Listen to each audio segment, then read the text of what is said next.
Thanks, Bonnie. Thanks for being here, everybody. It's good to be. I haven't taught for a couple, 3 years, so it's kind of nice to be on a campus. All right, that's what I got.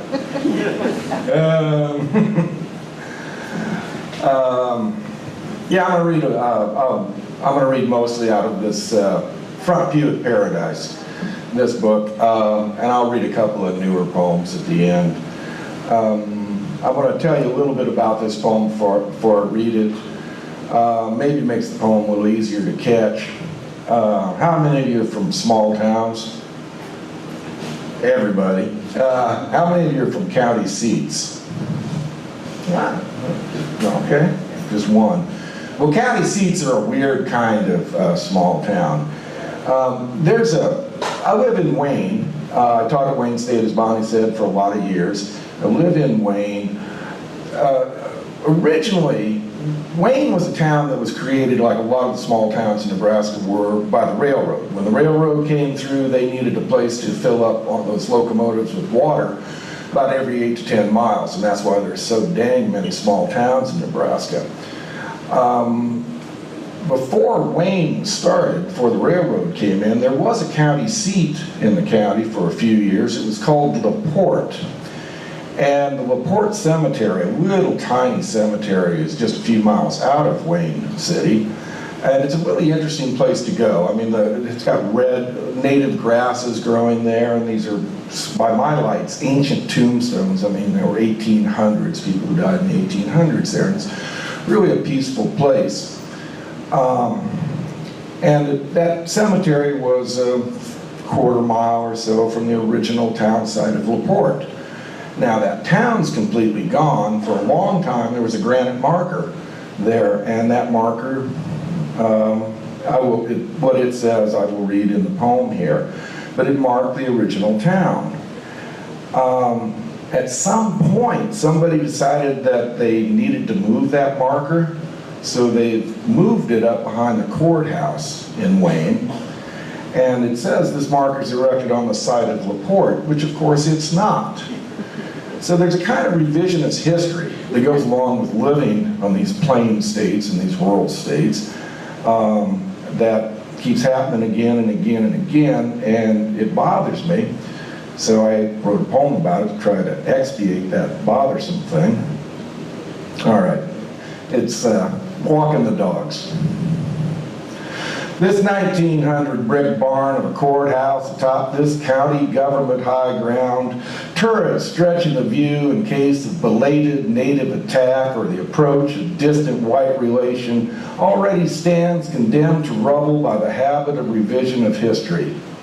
Like so much fact in this country, the false passing for simple truth, what we find at the backside, this white shiplap cupola and a zoo of wrought iron fence and fronted by polished granite. 1867, this marker erected on the site of LaPorte, first town in Wayne County and dedicated to the memory of the pioneers who tamed the wilderness, 1997. Who'd have thought Earth could move, or the enjambment of a stone's flat face would lie like this?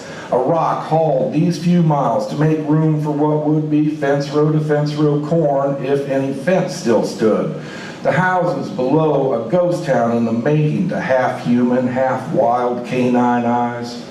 In a Horatio Alger future of suburbs, roads morph into streets and animal feed moves across space in ethanol-fueled tankers, navigating a scattering of meteor-breached hulks, leaking Milky Ways of gene-spliced corn across the galaxy. In a coming time, when robot tractors scratch and spray these hills, the automaton in the cab in a perfunctory way logging the occasional turn of red brick under infinite cleated tracks. Whoa. Thanks, everybody. This next poem has my, it's the favorite title I ever came up with. As I've done this over the years, I found that my titles have less and less to do with the poems generally.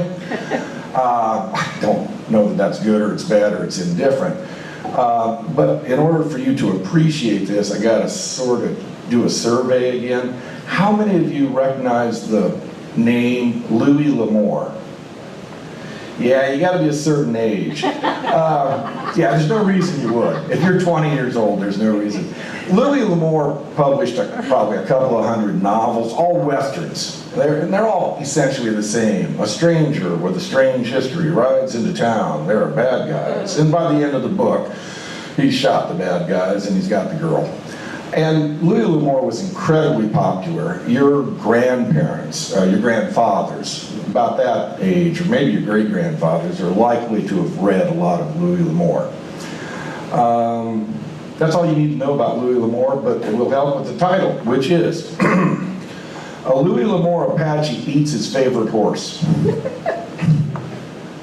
No monkey wrench, no smartphone, a naked ape past my prime, global climate change on my mind, no Pulp Fiction Indians old little growl can scare me virtuous. All that troubles me is sleep, like all my human cousins, our big heads jam-packed with wasted brains and full to hurting with ideas.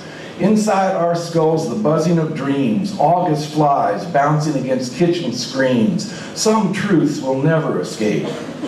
What populates tonight's sleep, the party across the alley, this year's dark man silhouetted by a porch light, Sunday lawnmowers chattering like the teeth of the industrious ghost of 1,000 beaver. I've tried it all. Milked cows for a living, only my forehead between my nerve and a warm flank while the steady syncopated pull tightens my wrist and streams of fresh milk ding against the side of a galvanized pail, only to fall again into the familiar reverie of my favorite ash blonde's pink sexual flush.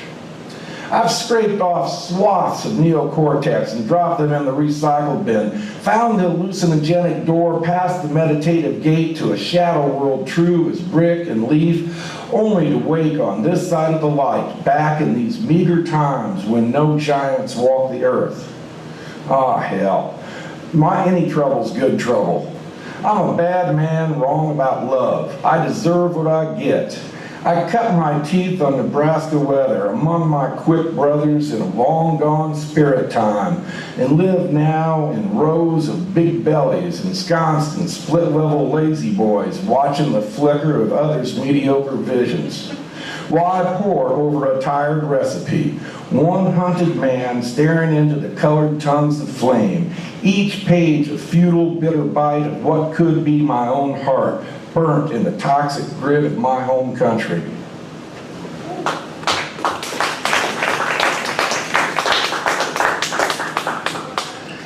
All right, here we go. This one's, I made a decision when this book came out. I'm really happy. I've been very pleased with these poems, and people have responded very well to them. The commitment I made was when I read from this book, I just read them in order. Now what that means is there's a clunker or two in here, so get ready. This may be the clunkiest of the bunch, only because of its ambition. I'm going to help try to set this up by saying that it takes place in 3 places, and it shifts through the poem. First, we're in a Wile E. Coyote cartoon, all right? Second, we're in a big box store, right? Like a Best Buy, something like that. And third, we're in Georgia. Let's just say Georgia. It's called Damn Yankee, a battle hymn, and there's a little quote, an epigraph. I had a buddy who lived that way. I buried him just yesterday, which came from a friend of mine named Hobart. I rose and slept and rose like that Looney Tune sheepdog on the 1940s Technicolor movie house screen, clocking in and out under a tree. Each morning, sheep stared at me like I was the stupid one. Crazy people roam the streets back home, and worse, the sad. I followed the call of pretty pop tunes, classic Muzak, and poxy faux twang lyrics. Milling herds, crammed stores of invention, ruminating the low cut of apathy. The saleswoman, sterile and perfumed, stood perfect for love. Her mannequin smile and dancing blue vein throat pulse made me firewater crazy to buy. I bundled my remote controls and toted on my back my big screen on the hump to lease a socket and a chair. I studied and learned. I could have been a dentist with a good living. I should have been a keyboardist in a good band. I would have been a drone in enemy skies. Instead, I sat awash in reflected primary colors. I felt a destination rested at my fingertips when on the cable TV news courtroom retrial, the Neo-Confederacy of secessionist insurrection rose all bent up again in unsustained objection to the freshly minted Indian orating, "While I live to stand upon this land, my mother, this earth will not be plowed, motherfuckers." I went all Hatfields and McCoy in a blink, came to a boil quick as white lightning. Odd. Veteran of backlash I am, I should have married these politics and declared one more time this civil war. Armies of aggression hold the high ground. September wind in the leaves shifts around the compass. It don't know what it wants to do. Down here in the grove by the creek, feet in the fire, long gun at rest in the crook of my arm, hammer back at full cock, I suck chicken bones clean, lick a plate of greens for the juice, and long for a jug of mash to amputate my brain. Ghosts in the trees play peekaboo with bad habits and razorbacks rooting out seeds and worms, anything that lived or lives. I dream I once was content among the flock. Blood billows in long clouds and dark water.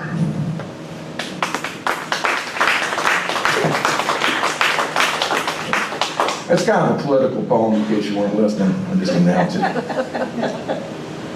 All right, here's my ghost poem.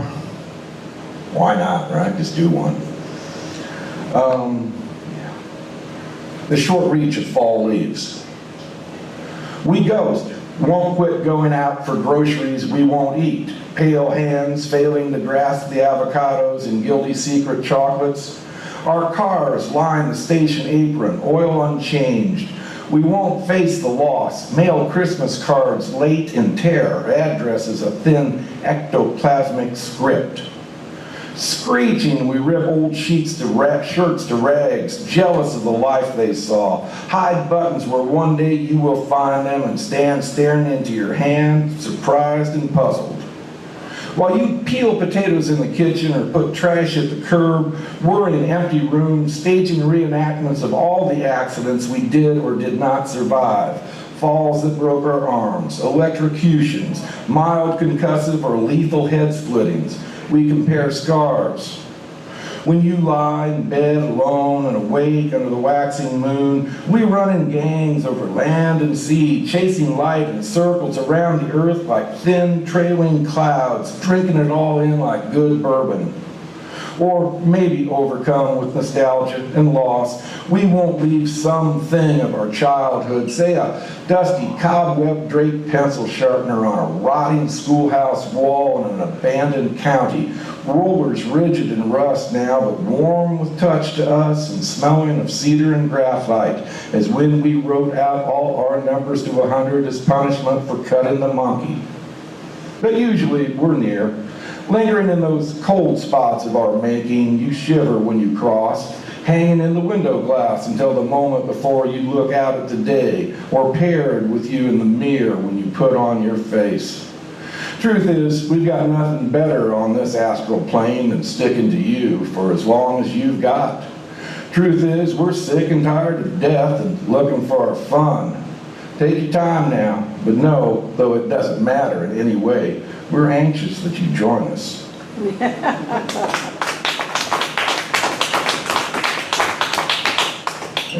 All right, now here's the zombie poem. Just the one. Just the one. I mean, I don't know what it is about zombies, right? I mean, but people love their zombies. My favorite zombies, you know, zombies go back a long time. I mean, there's literature going back up 300 years. Is that fair? Yeah, it goes back a ways anyway. And I'm sort of a fan of these current zombies, or I was. I've gotten a little tired of them now. My least favorite zombies, werewolves and vampires. It's not zombies on this one. Were the ones where they never had sex. Or they weren't going to all the movies. I can't remember what they're called. But anyway, yeah, they didn't. Which I always thought vampires were all about sex, but I guess I didn't know that. It's called The Wheels Fall Off. No human eye mistakes me now for the man who went out among his horses and cows, rendered onto the state his taxes, bought a round for his friends, grieved in the snow at funerals, or drove a car to the in-laws for Thanksgiving. The evil I'm capable of has hollowed me out. I shamble in near rigor along back streets in shoes sopping from old rain and unraked leaves. Wind billows the ragged flag of my open coat. My walked over heels drag laces like skinny snakes making a break for it. I see my house under wicked trees by accident. Here's my comfy chair, gloved in dust. Here's my knife and spoon and fork, my blue plate and cup, color faded in the shadowed kitchen. I open the icebox and the familial taint of rotting meat charges out to greet me like some over-friendly dog. I missed my pretty days before I left that raw steak behind the icebox door, when the shine of sun took giant strides across miles of tall summer grass, the days of white teeth and cold beer, and the slam of a full moon on naked 30 nights, or when coyotes howled dirt songs in a wet spell. I never knew anything was ever too much until after the whiskey was poured. True, too smart for my own good by half, I asked for trouble, should have kept to the neighbor's churchy recipe. I wish my almighty wish to fall back to back in the day. It's not that I don't mean what I say, but this flesh only apes the means of passion and joy. I've gone bad. My blue body crinkles and flakes. Children on the street run and hide, looking back over their shoulder, eyes wide. It's what's left of me they can't abide.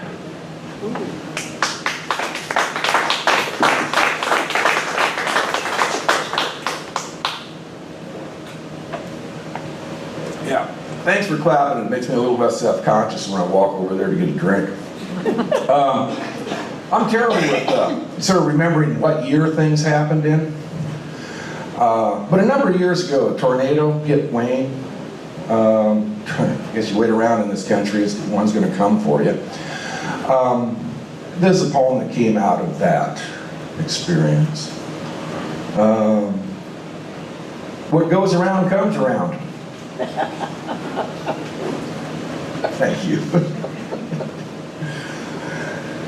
Veteran of 1,000 storms across these plains, I need more proof than the radar tracking announcement of a citywide klaxon, or the neighbors on the sidewalks up and down the block, cells to ears, rubbernecking the black sky to the south like so many man-sized targets on a shooting range.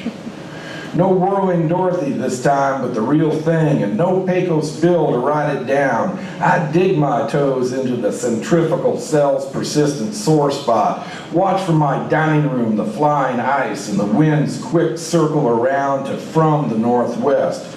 The neighborhood trees stretch out their limbs and jazz hand our lawns.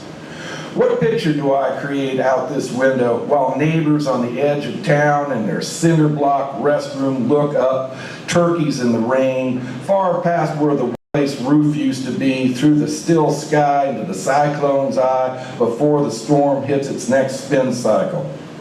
At the far end of the state, snow falls to the same gravity that will soon pull dumpsters and shards of glass back to earth, while now a vacuum reverses the flush of toilets and strains houseflies and human tears through window screens. The storm left the neighbor's garage, or I could read by line of sight the Main Street movie marquee.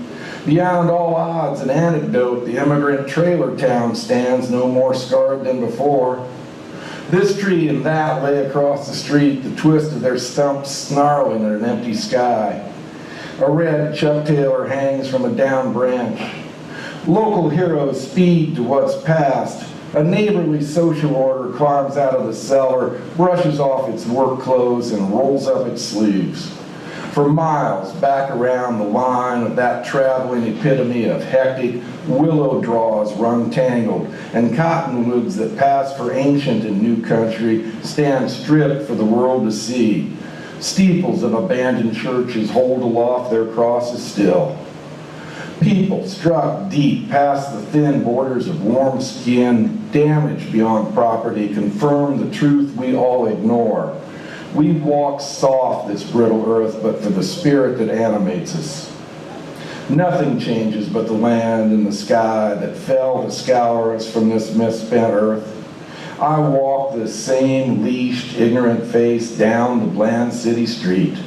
The big shadow of the cosmos stays personal. With winter coming on, my shelter stands yet. Revolutions of young poets cyclone across the years, and funnels of light still lead me toward my dead relatives. For now, I wait for neighbors to emerge and fill me in like a grave.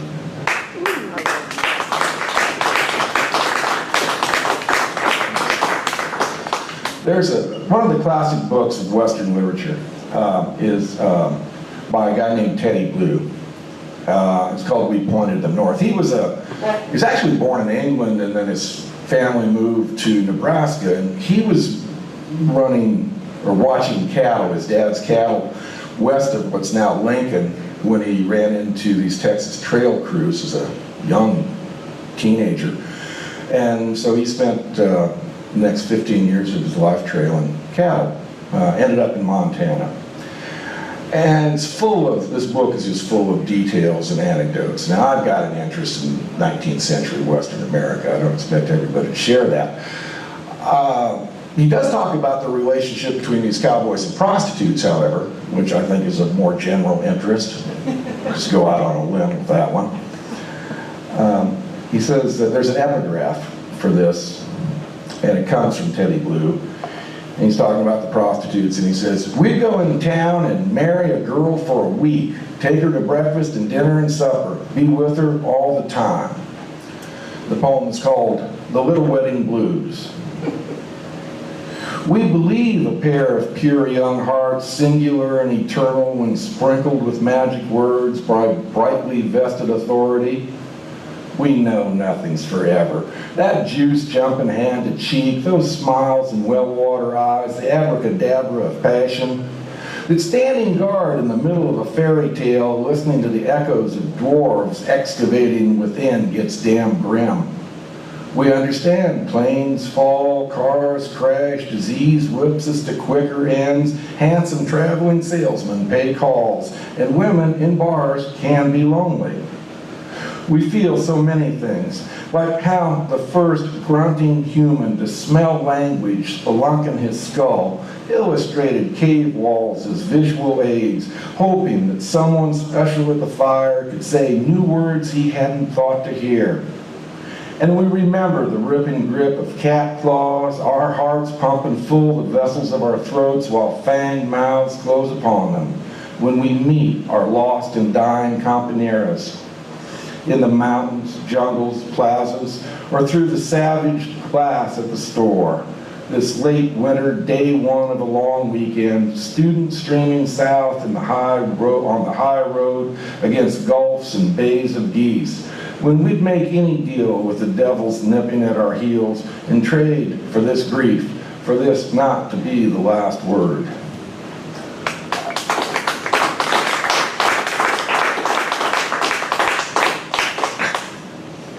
Next. Pitchfork Boogie. I've got a lot of blues in this collection, and I got just one boogie.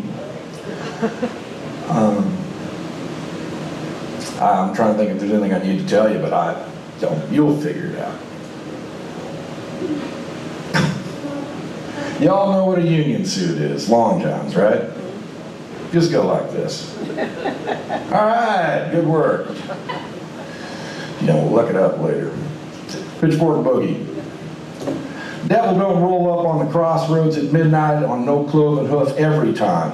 July bright light late last I seen her by, like every day that summer of the drought. You can't get no rain if you got no clouds. Afternoon after my birthday and hung over like anyone who knows me would expect, but I'd picked up all the empties, done the dishes, and wiped down the counters. At least the house looked nice. I just unwrapped a stick of butter for the dish when she comes tap, tap, tapping at my door, innocent as breeze. If you got sense, you know how it is. Some knocks you don't answer. But there she stood on my porch in a sundress, pretty as Sunday morning church house, looking straight in my eye, smelling of that brimstone perfume from the ride she's on that always turned me snaky, while butter melted down my fingers. Maybe some people never done the things I've done in clay and mud and sand. I ain't rich nor powerful nor on the TV, but I've walked county seat streets, the waft of blue tobacco smoke on the wind in my rheumy eyes. I've been to the city and dwelt in town beneath oaks. I crossed jungle muleback and trekked over the Rocky Mountains that have gut a man like a rusty knife, stand back and watch him bleed.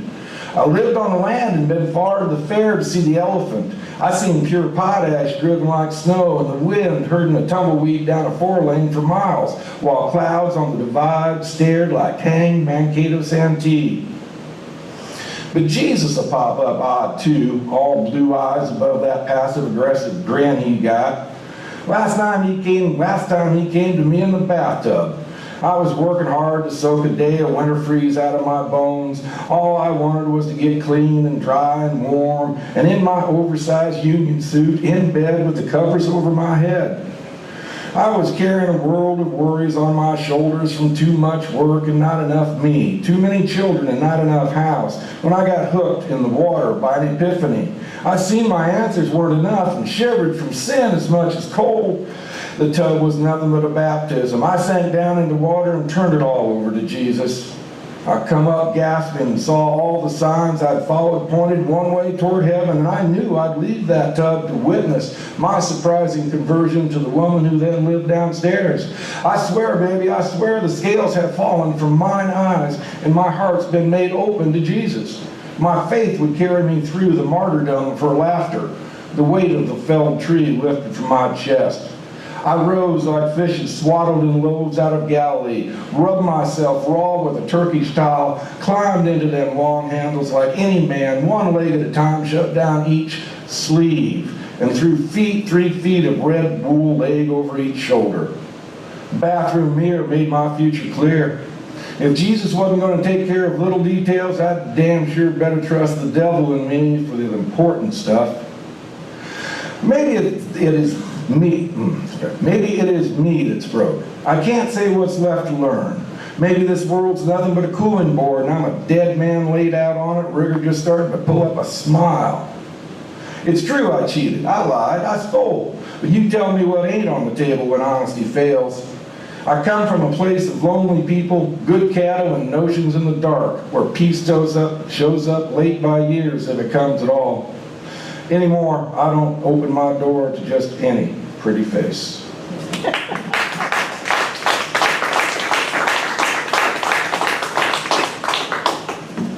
Thanks. I'll find a new one here for you. A newer, I should say.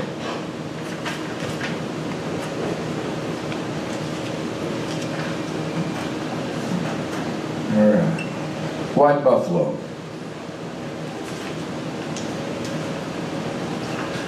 Ain't hardly no one, this time I gotta say this. I'm an old man, and when I was a boy, I remember my uncles talking about these little Nebraska towns, and how they're just gonna die, there's not gonna be anything left of them. What's gonna happen to these little towns?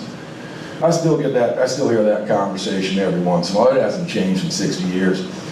You know, the rural counties in Nebraska have dropped population since 1920. Just every census they drop more and more. Now, to me, it's kind of exciting at this point. I mean, I wish I could live for another 50, 60 years so I could see it all turn, you know, everybody would be gone, right? Well, Norfolk's going to live last, but beyond that. And that put me in mind of, you know, my family, my ancestors, and how they got here. And so this is a poem that kind of deals with both of those things. White Buffalo. Ain't hardly no one left out here on these Anglo plains. Each white man surrendering to dreams bigger than his own. Like Gibby come up all this way to show northern hands how to cowboy. Just now, this Christmas, boarding this bus for back home Oklahoma on a ticket I bought him. Like St. Nick, his outfit stuffed into 2 pillowcases. Like the end of the story that starts with mom's folks on the platform amid locomotive coal smoke in long coats and dresses, carpet bags dragging their white knuckles, the old tongue lolling in their heads. Or maybe some breed cowboy, up out of the nations, lounging against the depot wall, drawled directions and pointed through the dust in the street, out onto the treeless rises. His hand rolled red coal, the steel, let me try that again. His hand rolls red coal, the steel tip of a plowshare. Sorry.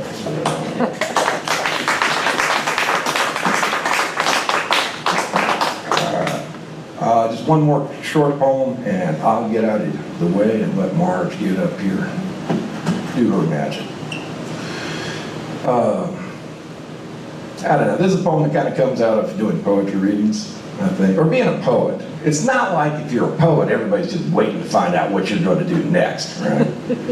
Ain't no money in poetry. That's what sets the poet free. It's a Guy Clark lyric, and it's true, and that's a useful thing it's been a useful thing for me to remember. One-man band. I've bored 100 street corner crowds with my squeeze-box razzmatazz, my rat-a-tat-tat quick step. I stand tall up on the toes of my cute little boots, elbows pumping in the air like angry fists, my organ grinder monkey grin a grimace, while each eager face grows a neck to turn away, legs to walk off down the block, to join the queue of people I've failed during this lifelong striptease, as veil by veil I lay this white man's burden down. A sign of the age, my hat crowned down on the sidewalk, empty of tips as this city's ceiling's void of stars. A losing trade. These winters, a figure of fun, can't keep the wolf from the door. Thank you very much, folks.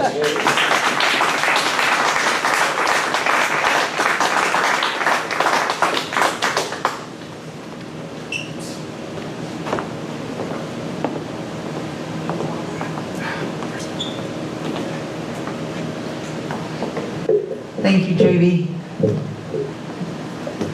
All right, and JV said Marjorie's magic, and that's very true.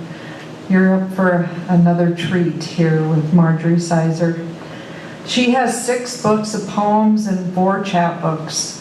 The poems in her most recent book, Woman in the Moon, look at ordinary life from a slightly different angle. Saiser has won several Nebraska Book Awards and has been nominated for a Pushcart Prize. She has co-edited Road Trip, which features interviews with writers. Her poems have been published in Rattle, Poetry East, PoetryMagazine.com, Nimrod, American Life and Poetry, and at PoetMarge.com. Good plug. All right, please help me welcome Marge Saiser.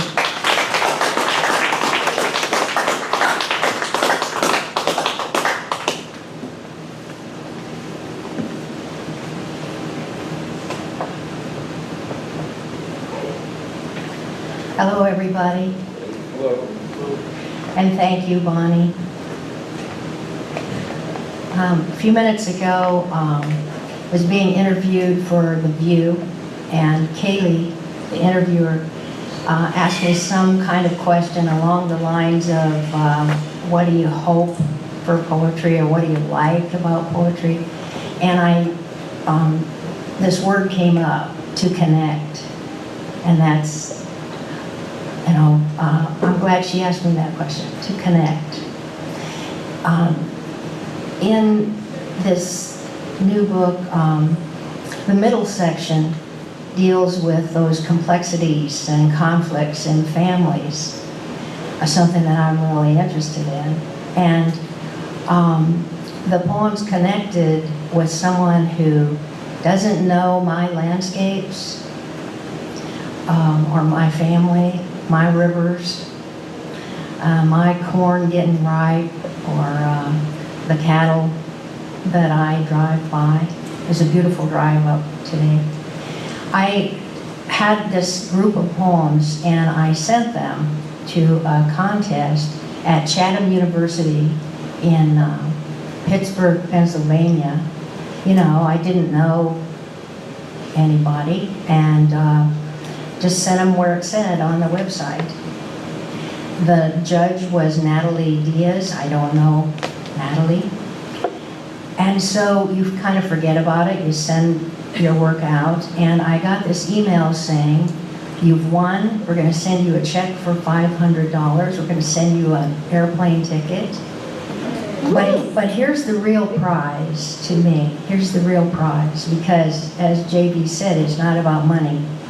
You might get a little once in a while of some, but somebody that doesn't know my family, my rivers, my landscape, connected with the feelings in the poem.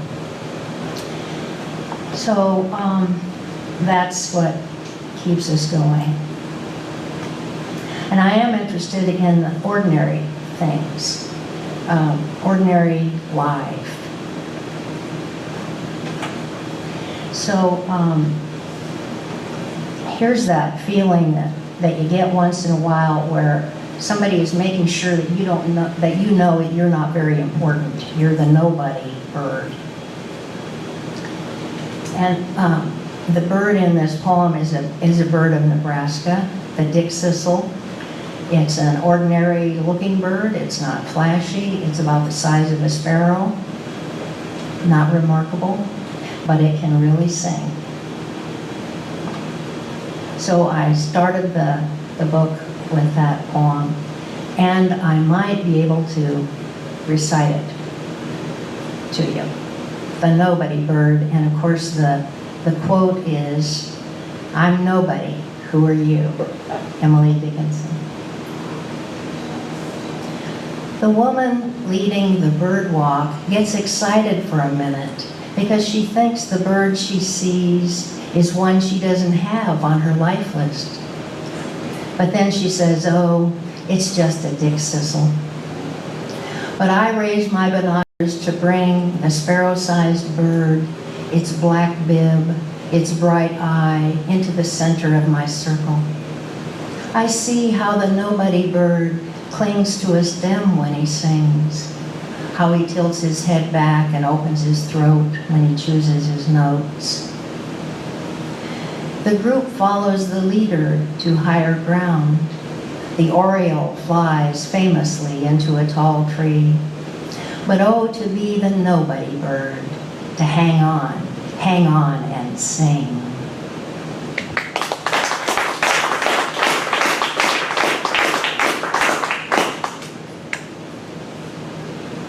And this next poem deals with anger that I felt.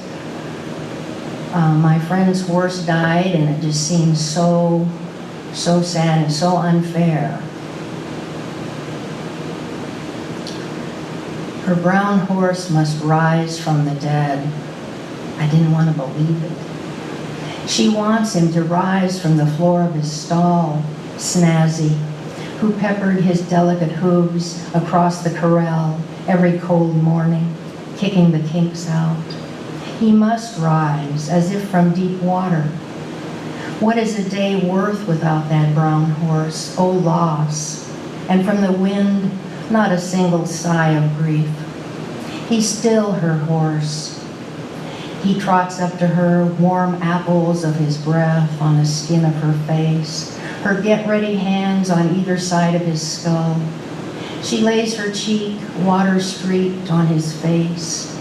I am wrong, someone tell her, her beloved is gone. She will wear that cowboy shirt I gave her. On good days she wears it snaps over her belly. Brush teeth, splash water, pour coffee, drink some. Wasn't the moon on its back last night, and didn't I show it my closed fist? Moon, old yellow trick of looking empty. Every day is like this, didn't I show it my closed fist? After great pain like this, didn't I show it my closed fist?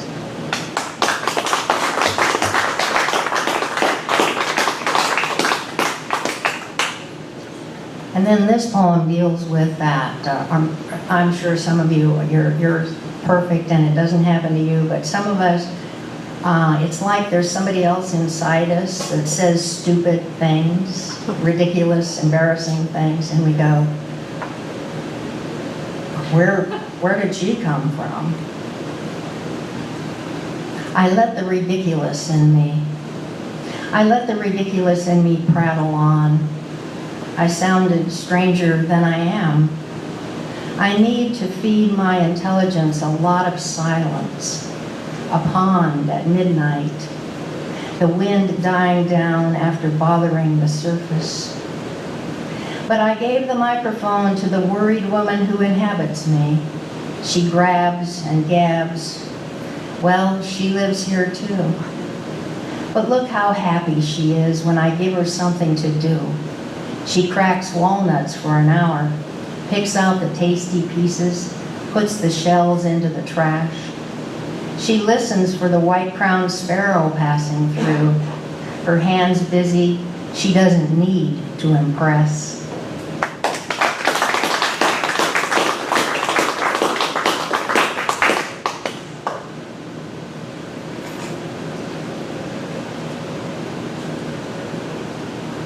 So this poem also has the moon in it, and it might be kind of dealing with loss of opportunity.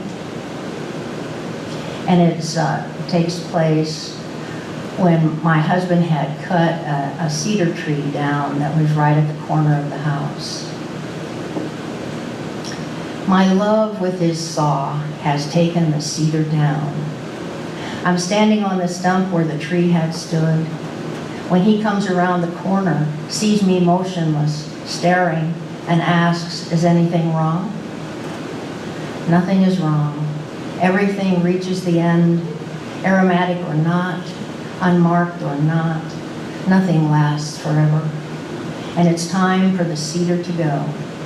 It stood all those nights, all those 1 o'clocks, 2 o'clocks, under the moons I never got up to look at. The cedar a few thousand nights in the wind, a few feet from where we lay, he and I separately dreaming, or one awake listening to the other breathing. The cedar he climbed every December in boots and gloves when he put up the Christmas lights, using their limbs, their parallel pattern for a ladder to reach the roof. The cedar was there, hanging on in dry times, its roots making very small, steady progress, and its molecules lining up densely, purple and deep red and white. When the tree is opened, as it is now, its colors surprising and stark, out into the air spills a faint comfort that, like moonlight, will not quite fade.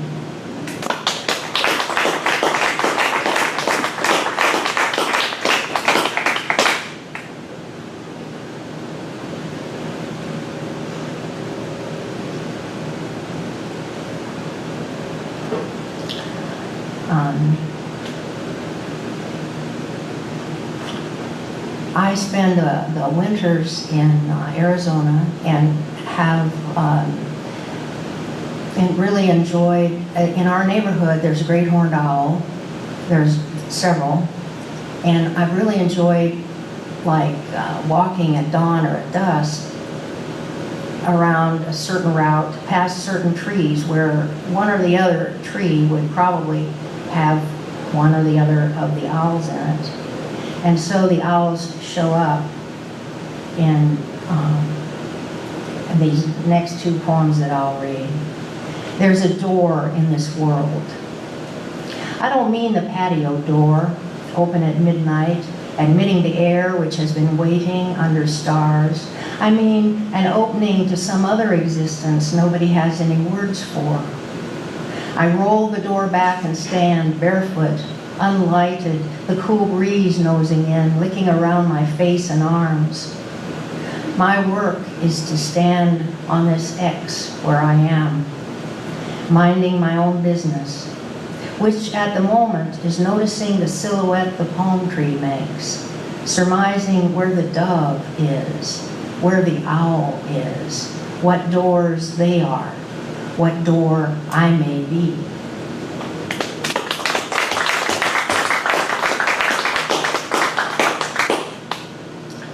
Suddenly, so suddenly, tonight, walking in the arroyo, I hear crickets. and then coyotes. There's Cassiopeia sailing high. There's Sirius looking as good as ever, brighter even. When the dogs take up barking at the coyotes, suddenly, so suddenly, I'm at the door of old age. But it's only the white pine where I saw the owl this morning. Surely the owl sits on a limb in the dark. Surely it inhabits airiness. Even if I shine my flashlight, flash it around, lighting needles, branches, I can't quite make out the shape. It might be here next time, upright, in no hurry, its deep black, bright eyes taking in everything about me.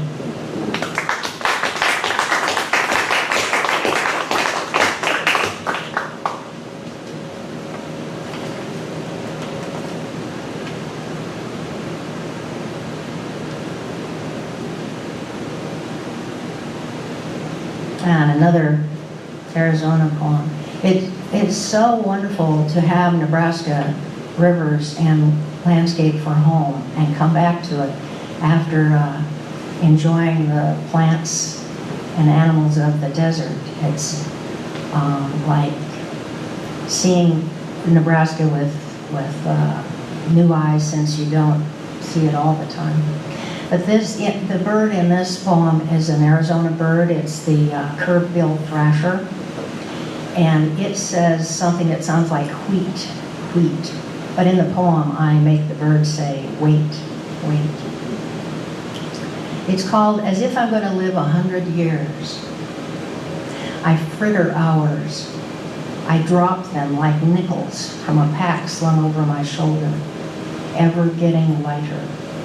My mother died trying to tell me something, thrashing about in her bed, some message I wish I had. Tonight I walk the arroyo, the rabbit skitters out of a clump of brittle bush. I'd never notice, but he flashes his white tail. The light is going as it went for my mother. Wait, whistle of the curved-billed thrasher, not wanting to give up on the day.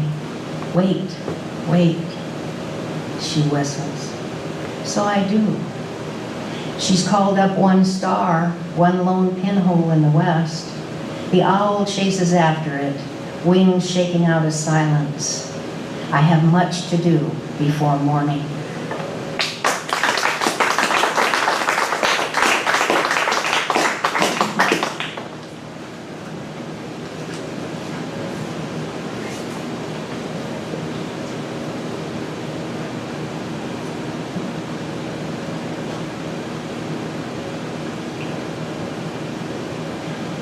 Sometimes the wind blows very hard, and that made me think of my mother's anger.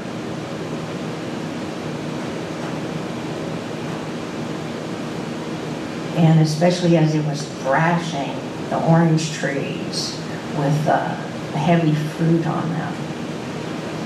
The poem is called I Put Off Apology, Mother. We are innocents, both of us, now in separate worlds, you beyond apology.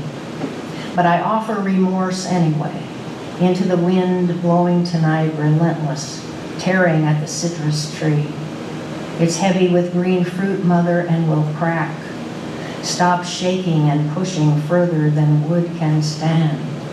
Stop whipping my hair out long before me, streaming it back behind me, ruffling it into my face. What anger you had and could not act. Hair pulled back, beaten down on the skull. Foolish girl, bad, shameful child.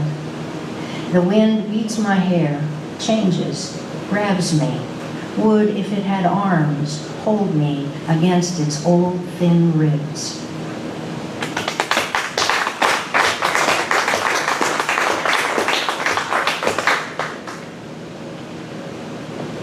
We're all here as a result of choices that we made right along, and of course a lot of good choices, but I think that bad choices have put us here also. So this poem is about wrong choices.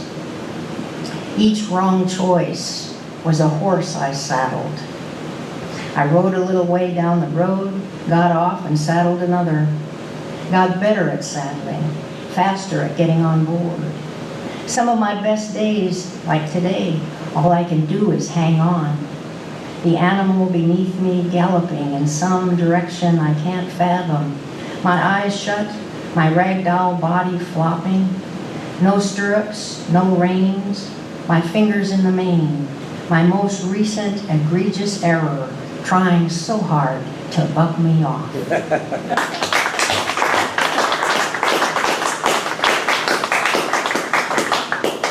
Well, I began by talking about connecting to readers, and I had an email a couple days ago from somebody I don't know in New Zealand. I don't mean to sound like this happens a lot, but anyway, somebody there had seen a poem of mine on the Writer's Almanac and looked me up, not this poem that I'm going to try to say for you, but found this poem then on my website and asked for permission. There's some kind of a thing that they do.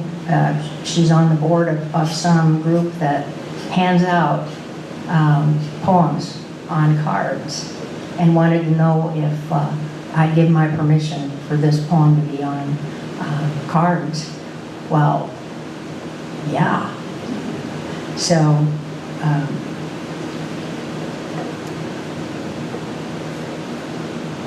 it's just that, you know, if you put your feeling into your writing, whether you're writing prose or poetry, you put your feeling in there, and it connects with somebody you don't know. I think that's what poetry is about. So anyway, here's the poem. It's about sleeping in on weekends. Weekends, sleeping in. No jump starting the day. No bare feet slapping the floor to bath and breakfast. Dozing instead in the nest. Like, I suppose, a pair of gophers underground in fuzz and wood shavings. One jostles the other in closed-eyed luxury. We are at last, perhaps, what we are. Uncombed, unclothed, mortal. Pulse and breath and dream.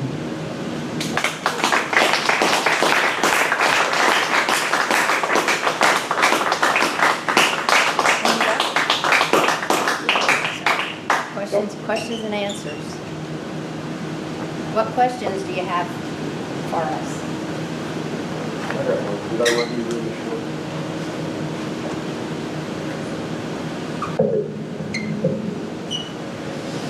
I'm glad there is a defender of dick sissles. I despise them.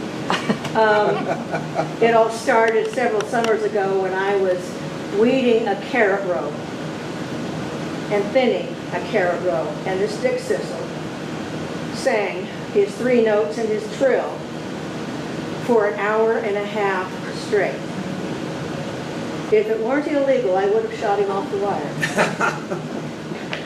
But thank you for defending him. Any other birds you want to attack? Any number of them. Do you have a question back there? Yeah, this question is for both of you guys. What made you guys want to write poetry? Well, for me, it was hearing poetry. I had to go to a reading. Like, you know, sometimes you have to go to a reading. And, okay, so it was, and it wasn't only this poem, but this guy was reading a poem about his wife eating a peach.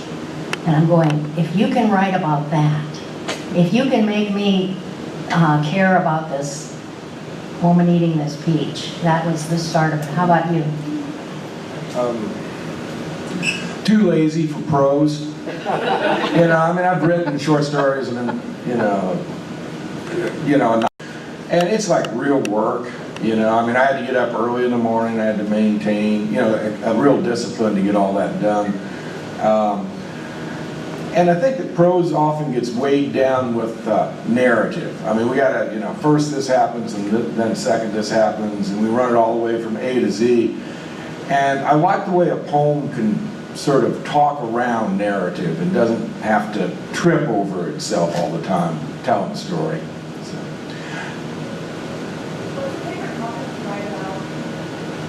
Favorite topic? Did you write that? Birds just show up in my poems. I don't choose to put them in there, but they are, especially in this book, they show up. I like to write about ordinary things in life. That's what I'm interested in, that I'm interested in people's lives. So that's it for me. Family, because family is complicated, and that's intriguing. Sex, but I don't do it very well, so I don't know. Sorry, it was a cheap joke. I still really don't know what I write about. I just let the poem, I don't know, well, horses, cows, people, music, politics. I like jumping around and just trying to address anything that interests me at that moment. Sorry for the terrible answer. How often do you write? I try to write every day, but life gets in the way. I write less often now than I used to. I used to hit it pretty regularly, like I said. And life keeps getting in the way and pushing that out. But when the weather's bad, particularly, I'll write, every day or every other day. Maybe not much, but I'll scribble for a bit. When the sun's shining, it's Where's your favorite place to write? I like to write in coffee shops. Food is involved, and you can't get up and do what's on your to-do list. Also, I write on my, I have a sunroom built on my house, and I like to go there and look at whatever in my yard, and so sunroom and coffee shops. A lot of poems for me started in bars. I mean, there's quite a few, but mostly I just write wherever I got something going.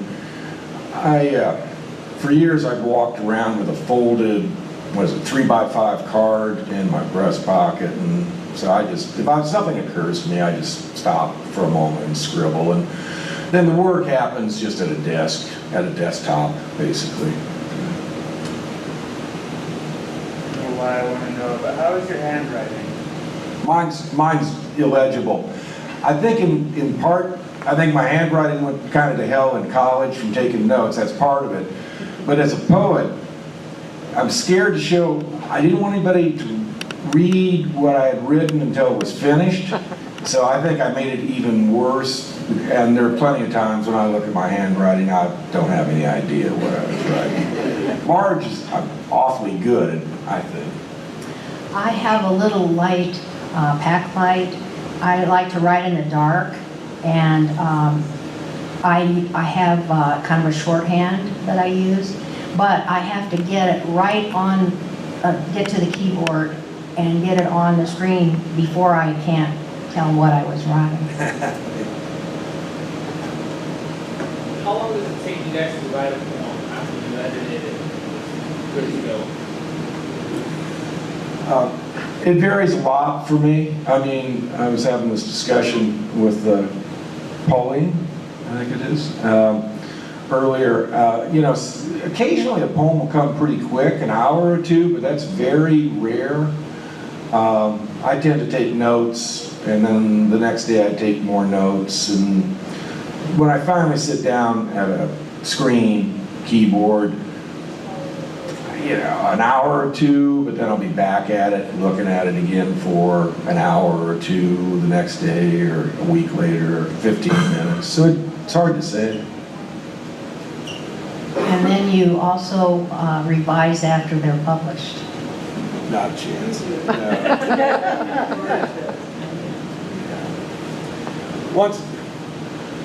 Once it's in print, there are new poems to write. I don't go back to them once they're in print, with a couple of exceptions, I guess. one thing that helps me revise, and I love to revise, and I work on them a lot, and then let them cool off and then come back and then work on them again. But one thing that helps me is if I'm memorizing a poem to give at a performance, if there's a part that I just can't seem to get the words right, it helps me when I'm memorizing because I revise it so that it will roll and flow a little better. So, you know, it's, you just keep polishing them. Yeah, I want to just second what Marge said. I mean, I think revision is really the fun part of making a poem. And I'd also second the voice.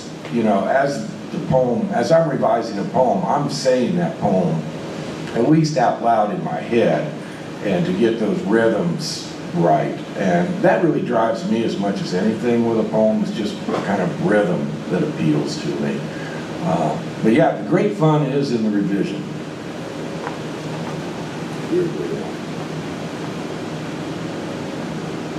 How old were both of you when you kind of started focusing more on writing poetry? How old? My first poem I did as an undergraduate, and I mean, I'd messed around as a kid writing stuff, but I think, yeah, my first poem, I was probably a sophomore in college. And I put it in front of a workshop, and the teacher just took it apart word by word and hurt my feelings. So I thought, okay, I'm going to get good at this, and maybe did. You started a little later. I dropped writing for a while. I wrote in college, and then I was making a living and raising a family, and I thought I was done. And I have, in the last 20 years, then really come back, and I really work at it. And I'm still taking workshops, and one thing that I like to do is if I find a poet that I like, get their work online or buy their book and study it. Why do I like this? How do they do that?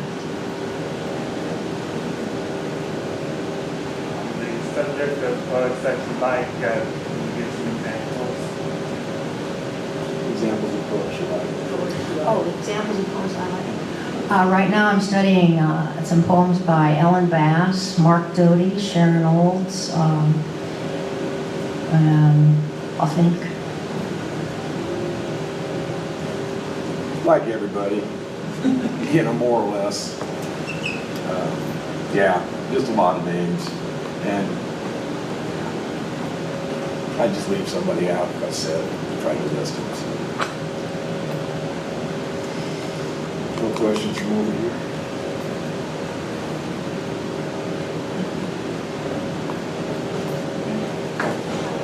How do you deal with writer's block?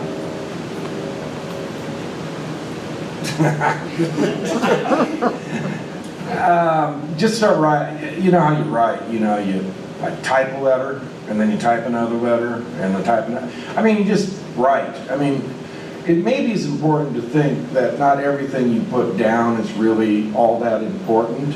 And, you know, that's part of the revision thing. You'll make decisions then.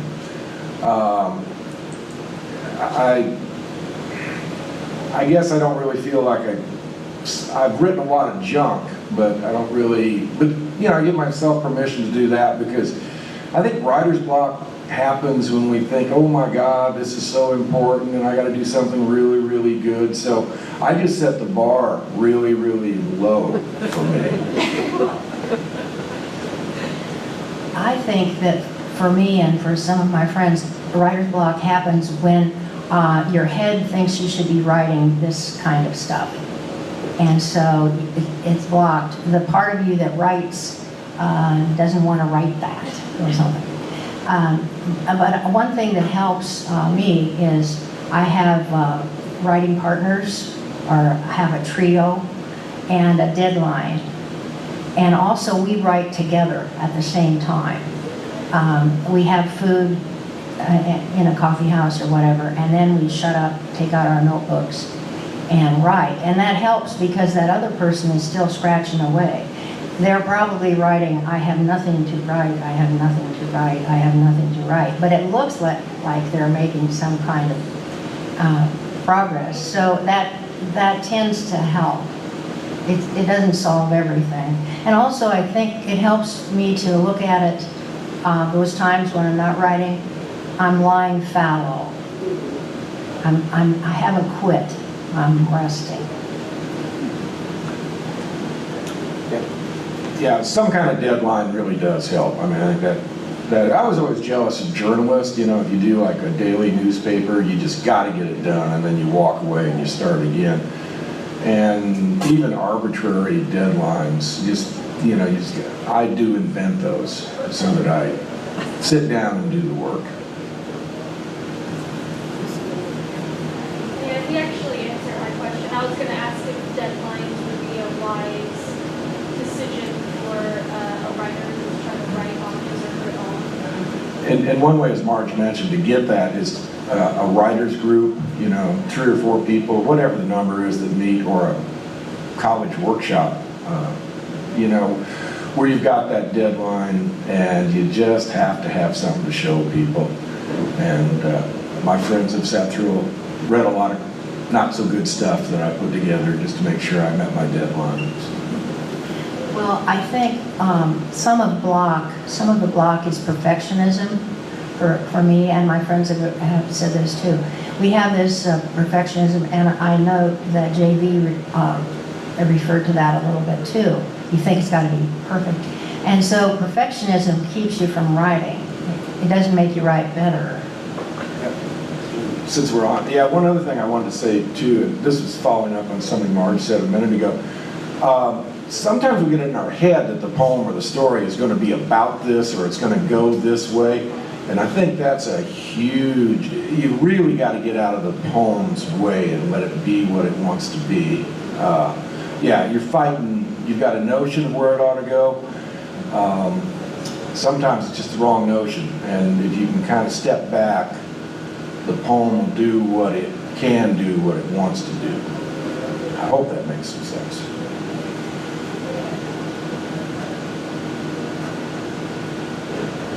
Boredom. We're going to give a thanks, everybody. Thank you all.